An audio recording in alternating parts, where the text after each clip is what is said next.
enti most at times on asofo a enima uta kasa for say one preach Christ now uta preach against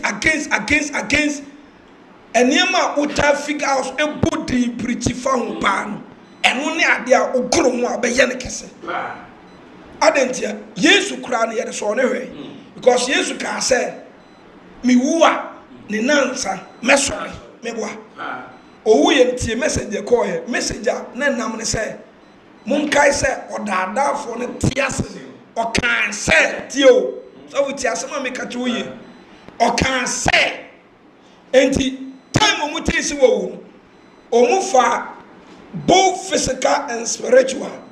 Physical ye fa nipa na ko physical say omu nko wen omu ko wen e die ntia said ye be ya na asem a waka ne brebi etom ne ntimi nye dai emam sabe ya na asem na waka ne ye attack no so osole physical kra ya jere no na asem na okan ye no entimi amam ebiem Corinthians echere say na ahonhom nyina koye dai ekotintim ne so said ye be ya untimi nsole e was spiritual realm na asem a Debian ordina no busu wo preaching ye nyina obefeli enu tin ne ubi hu se ye take of we osiso fro wa ankasai asema me kan me hia asofo bi pa na nka ebetie asem we na nka omani abom so dia bom pai manipulation is allowed no matter who you are.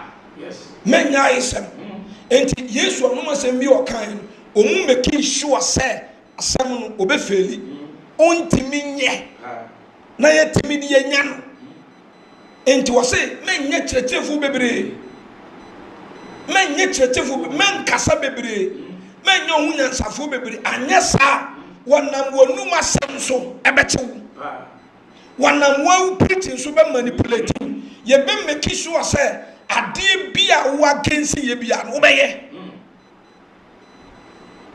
okay. What I say? Enti attack ni go to. He attacking physical and spiritual. Physical soldiers go where if you no say oh sorry ah. Na ya hear say the beya na asem na waka no enti mimem. Enti the book of Acts Bible say brother Peter mo preach Christ mo. Ya ka tro mo say yen sham yen bra mo say di mo mo biem.